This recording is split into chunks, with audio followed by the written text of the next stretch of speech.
Hello and welcome to the Inside Stylist podcast. I'm Emma Morton-Turner and you're listening to episode 14, Making Interior Styling Work Outside of London with Sophie Warren-Smith. Today's guest is an interior stylist and journalist. She has worked on Style at Home, Home Style, Good Homes, Period Living, Real Homes Online, IKEA.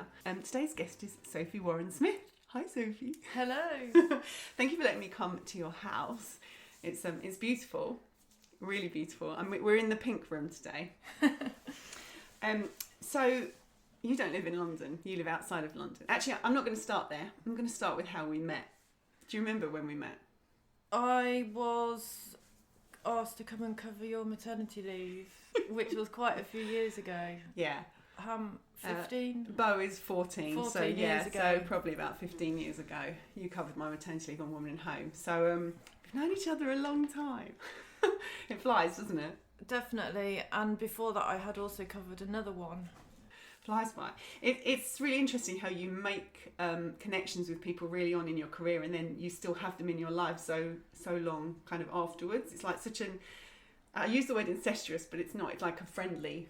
Interiors is very friendly, so we all kind of know each other. It's really weird how that happens.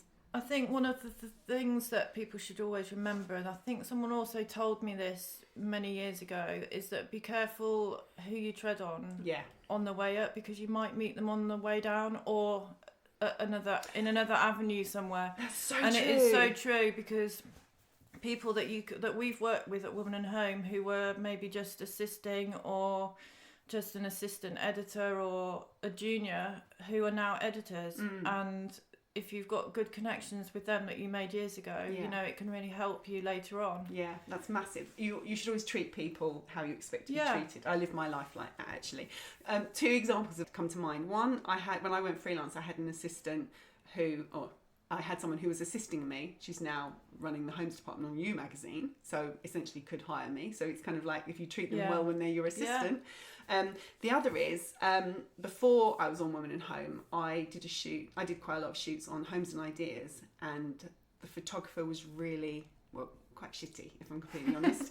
And I was work experience for a couple of weeks, and then I was the assistant, and they were talking about me, and they made it quite clear they were talking about me, and they kind of were winding me up in a really not very nice way.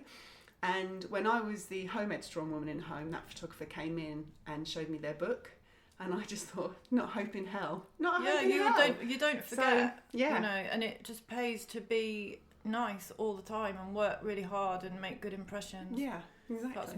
They're my tips. Yeah, God, we've gone straight for anybody in. starting. I didn't even get to ask you how you became a stylist. So Sophie, how did you become a stylist? Well, you're a stylist and a writer, aren't you? You do a lot of both. I do both. More writing at the moment probably than styling. But how I started was I did a degree in. Just groaning in the background. Yeah, we've got a beagle called Pip lying behind us. We're not groaning. It's definitely Pip. He's just moaning. I just finished my degree at Chelsea, and I was my first job was as a card designer at a place called Gallery 5, but I was also helping out with looking after print stuff and bits and bobs for Rebecca Early. She was also one of the teachers at Chelsea, and she said to me, I think you'd be quite good as a stylist. And I just thought, I quite fancy that. And Did that you was know basically what it. was? Not really. I'm saying, because when someone said that to me, I had no idea what that job was. I just like the idea of like the idea of it, and she said, I know someone that's a stylist, she might need to have an assistant sometime. So I got her phone number, and she was called Kitty Percy. And that's a very cool stylist name, isn't it? Well, and then I went and assisted her a few times. I went down to 4 days at my job at the card company, and I think I had every Friday off, and just so happened that I made it work. That's very assisted her, and then from one shoot with her, I met a photographer who then said, ring me, I'll give you some more names. And then that was basically how it happened. But that's not how I got to Woman and Home. No. But that's how I got interested and realised that that's what I wanted to do. And did you just go in, were you kind of like freelance styling, or did you go, like, was Woman and Home your your first job on a magazine sort of thing, or were you assisting and working on lots of different titles? I assisted on Living Etc. and I think was it Inspirations? I think I might have done something for them, and also I did assisted on an L-Deck shoot, which was like super exciting. But then I decided I wanted to leave the card company, so I handed in my notice and had absolutely nothing to go to. But I'd applied for a job. I did exactly the same thing. At Women and Home because I'd seen it in the media section of the Guardian. And at that point, I did have some tear sheets of the shoots I'd assisted on, and in those days, you used to get credited. So it would say styling by Kitty Percy, assisted by Sophie Warren-Smith. So I had actually something visual to show people. I designed a letterhead and got some cards printed, which was a bit sort of, ahead of time. Yeah. But that's great though. The reason why I ended up at Woman and Home was, I found out later, was because the woman who was accepting all the experience and the people, the checking interviews and everything. She was impressed by how I'd put this sort of package together, and that's how I got it. And apparently 500 people had applied. Wow. So that's phenomenal. I sort of doubled my money, my earnings overnight. Wow. Working, So it's worth taking that risk. Yeah. I think it's quite interesting because a lot of assistants now, I think it's a very different game now to when we were assisting and getting into it back in the day. But a lot of them have this long-term assisting, and then it's that when do you cut it off? And it's really interesting hearing how different stylists decided to just go for it. And I got a job, but I was very lucky in the timing. But so many people do what you say. They cut down their kind of main income and do more styling, and then try and get the balance right until you can just go. But sometimes you just have to jump, don't you? Well, I was living in a house share at the time, and it was only me that I needed to pay for. And I suppose when you're younger, you just think, I'm just going to do it because what the hell. If it goes wrong, I'll just do something else. I'll go and work in Starbucks or something. There's always a backup or something, But when I arrived at Women and Home, I was sort of directed to this desk area, and they said, oh, that's your computer. And I didn't even know how to turn it on. I just hadn't got a clue. I didn't know anything about anything. And I thought, oh my God, I shouldn't actually be here. That's really funny because, so I was on Homes and Ideas before I was on Woman and Home, and we all had our own Macs, but those really big blue ones. And they were Emacs, weren't they? Emacs, that's it. And I remember thinking, this is the best thing ever. I've got my own Emac, and I can send email now. Right, how to do email then? It was like, really aging ourselves. Yeah, it was so exciting. I literally had to say, how do you turn it on? Yeah. Because and let alone sending emails or doing anything. Yeah, but then it was faxes. Faxes. Everything by fax. It was all, even with the emails, we still had to print off the faxes and send them. Yeah, when we were checking prices. Yeah, or requesting products for shoots and stuff. And then, did you get my fax? Just checking. So we're a long way from Kansas.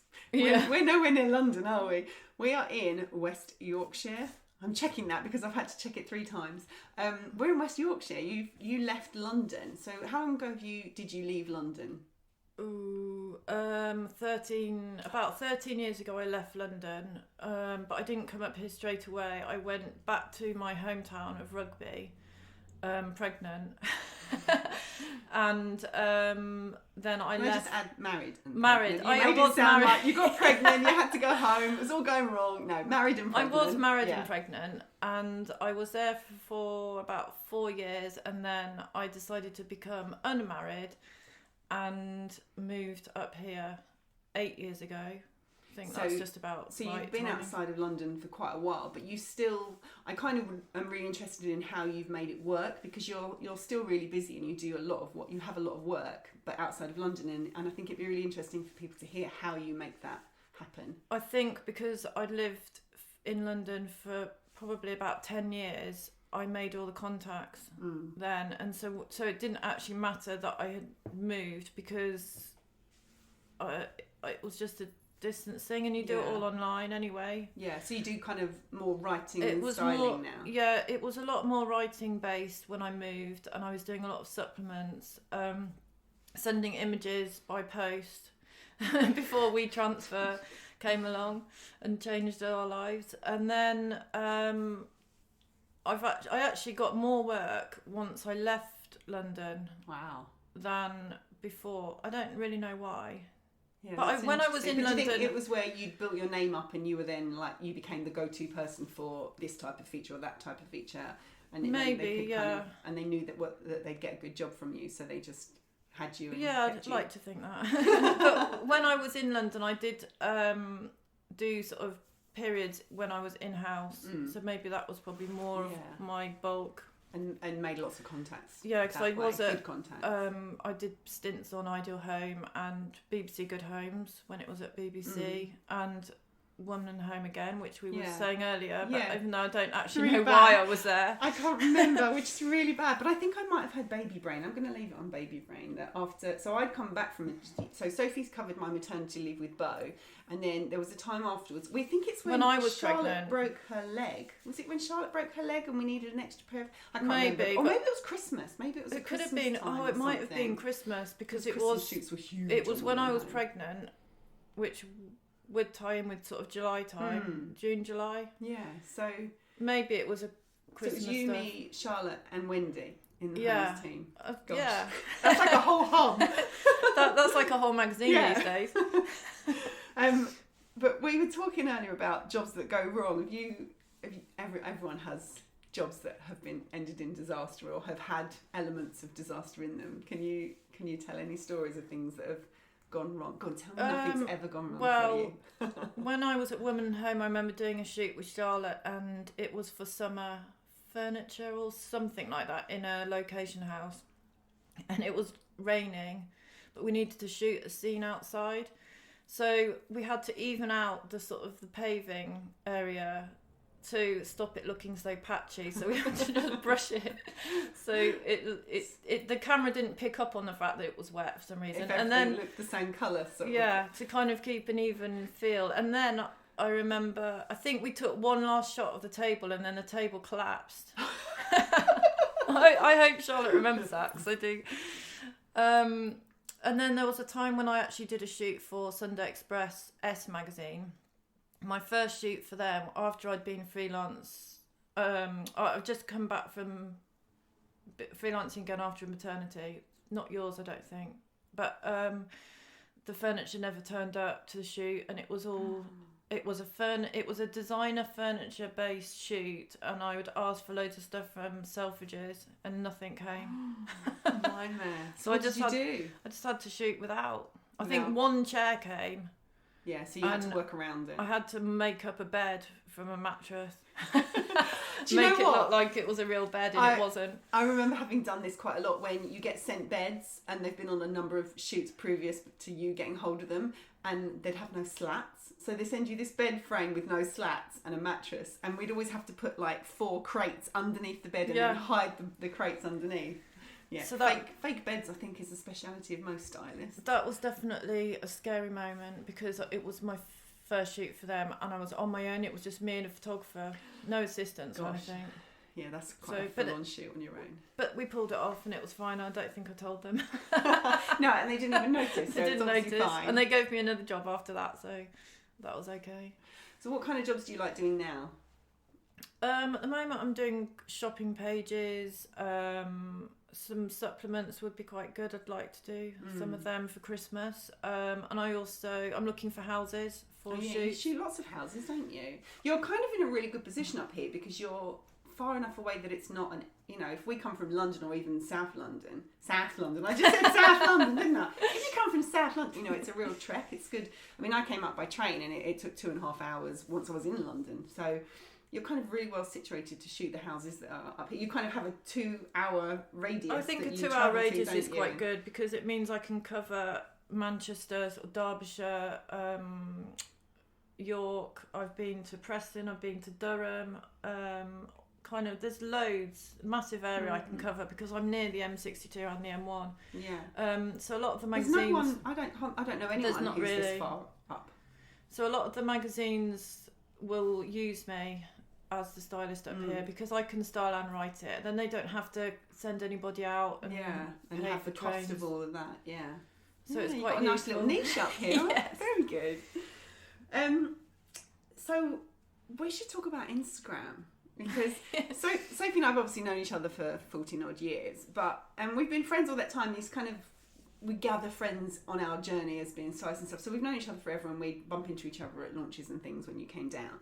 But Instagram's kind of reconnected us, and you're actually the person I speak to the most on Instagram. I kind of talk to you pretty much every day. Yeah. And it's more than just commenting. It's like we have conversations on Instagram, and it's really good. But you've got a whole Instagram thing going on. Do you want to say how you kind of got to where you're at and explain the kind of your kind of Instagram journey?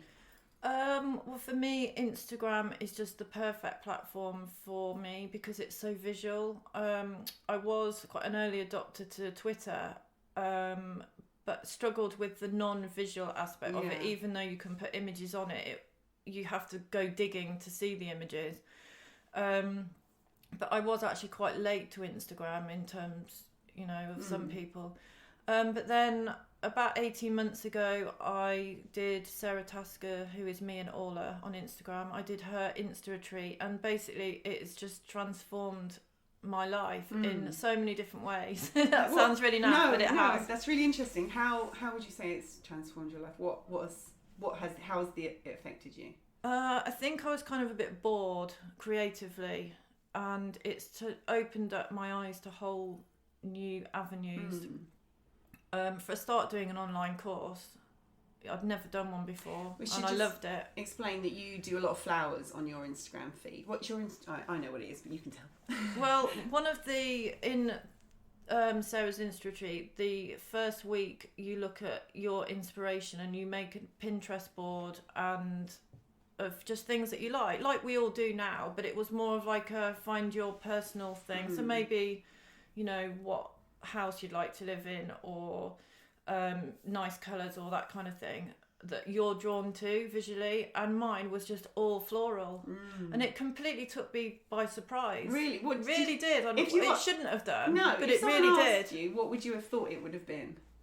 Probably more home interior based, but it was all. I've still got it. It's actually still on my Pinterest, and it's called. We'll link through to that in the show notes. It's called Insta Dream Style, I think, and it just completely floored me. Was it actual flowers, or was it like floral dresses and floral? Flowers, mainly flower pics. So, and that's why your Instagram has taken a route down the floral.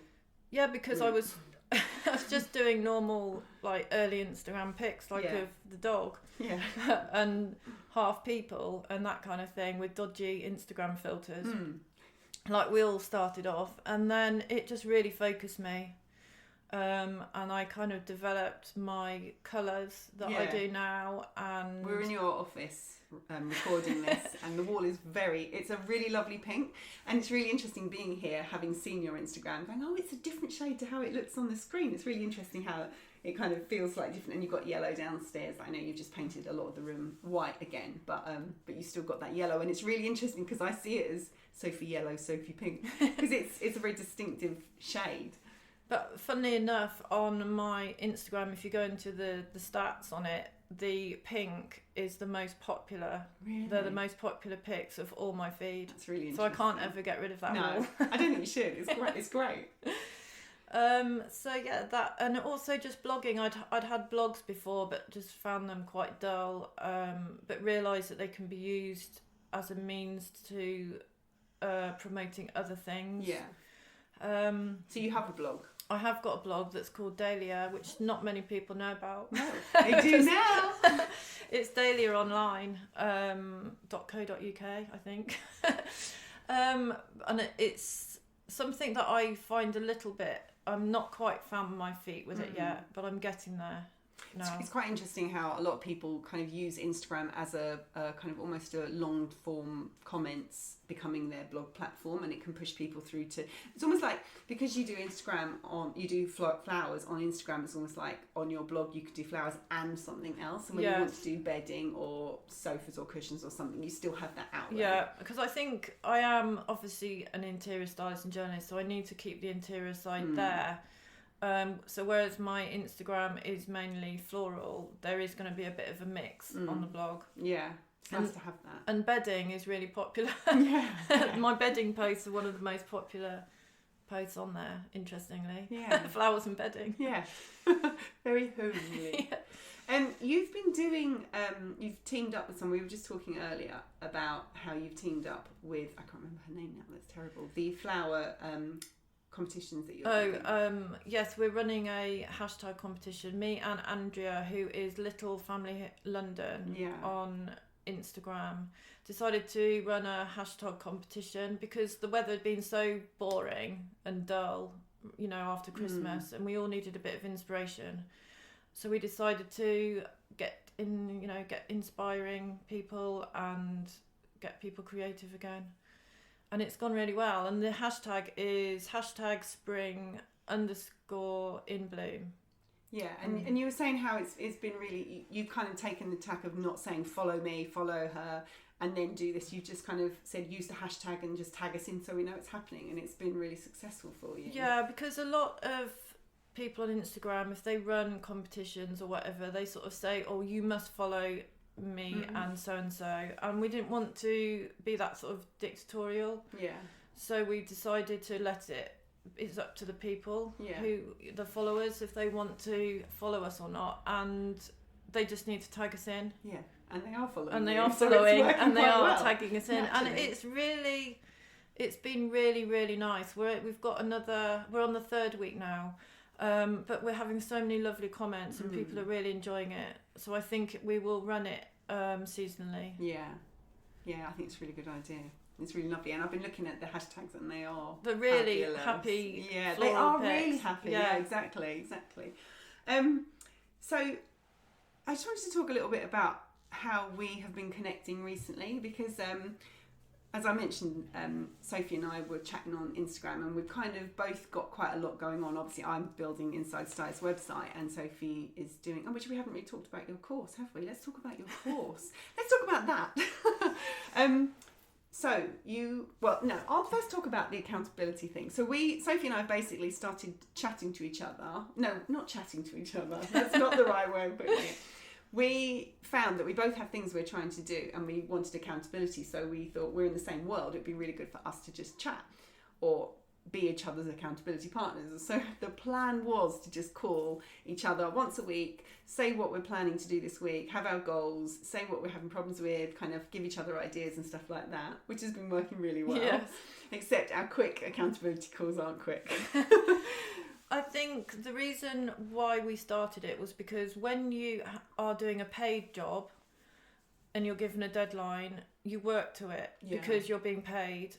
When you're doing a side hustle like Inside Stylists, or for me doing course writing, it can be that gets pushed away and to the side sometimes. If a job comes in, I need this page doing by next Friday, can you do it? You always say yes, and then everything else goes to the wayside. And so our personal things always get pushed for the work that pays the bills, basically. So we decided to do this because we wanted to kind of support each other doing our side ventures and to make them become more of a main venture. So that's what we did, and it does work. It really works. It does. We do, like last time we said we weren't doing it this week because we knew we were seeing each other in person, but last week we both jumped on and said, right, I haven't got long, let's just stick to half an hour. Do you know how long we were on the phone for? An hour and a half. This is us both going, haven't got time. So we do need to rein that in a little, but actually it's really good because what I get from it is that I give you kind of my problems and what I'm struggling with, and you will come out and say, oh, have you seen what this person's doing, or have you listened to this podcast? And I get something that I've never heard of before, who's got an element of what I need, and I might do the same for you. And it's really inspiring. But also that whole, oh my God, it's been another week and I haven't done what I said I was going to do before I speak to Sophie tomorrow. Where did that week go? It's that accountability is brilliant. And we do set each other homework. We do. We don't always do it, but I would actually really recommend it. And I was talking to someone else the other day and saying that we do it together. And I think if you can find somebody that's on a similar wavelength to you, then do it, because it really does help. And I think also that we're both in very similar situations. This is going to sound really silly. We both have kids. We both have dogs. The dog, I find the dog quite a time suck. Personally, you know, I do a lot of long walks and stuff with my little jumping jackapoo. And then, you know, partners and like you say, work going around the back. So we're in very, very similar situations. We have the same constraints. We have to do running around after the kids. We have to take the dogs for a walk. We have to make sure dinner's on the table. We both work from home, which I think if you don't work from home with these things going on, it's really hard to understand where you're coming from. Yeah, because you have so many distractions as well. It's really hard to keep focused sometimes. Like you think, right, the kids won't be home till 3:30 and then they call you at 3 o'clock. Can you come pick me up? Yeah, the bus hasn't come. Yeah, so that's been really, really good, really good. So from what our accountability is because you're building a course, designing a course, I don't know, making a course, writing a course. There we go. So do you want to tell us about your course? Okay, so inspired by Sarah Tasker from Me and Orla, and realising that there are, you know, that there's this whole new platform out there of online courses that I had never even thought of before. I decided to put flowers and styling together because I've found through my followers on Instagram that people are fascinated by both of them. So I thought I'd put it together, and I am writing a course called Styling with Blooms. We were talking about this early on when you were kind of planning it all out, and how it's really easy as a stylist to forget that we have been doing flowers for years, and we know little tricks of the trade, and we know how to make style, you know, how to make flowers look beautiful, but people in general don't. Like when I buy flowers for my mum, I turn up and give her a bunch. She goes, "You couldn't do it for me, could you?" Because she knows I know how to kind of rearrange it, make sure everything's sticking out in the right way to make it look great. And people in general don't, because they haven't had that kind of. People have flowers at home, obviously, but not in the intensive way you do when you're styling for a shoot. So it's really good that you can kind of share those tricks and tips with other people. Yes, and I think that, like you said, even basics some people aren't aware of, and so I just want to. It's all about inspiring people on how to, you know, put basic things together.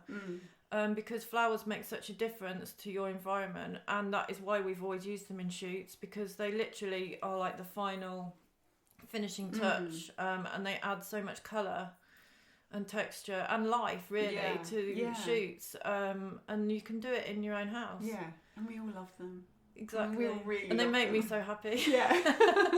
Especially right now as we're recording, it's peony season. Yes. So everyone's loving all of that. The other thing I wanted to mention was that you've got an ebook that you, it's like a free download when you sign up. Is it when you sign up to Dahlia? Yes, if you say Dahlia.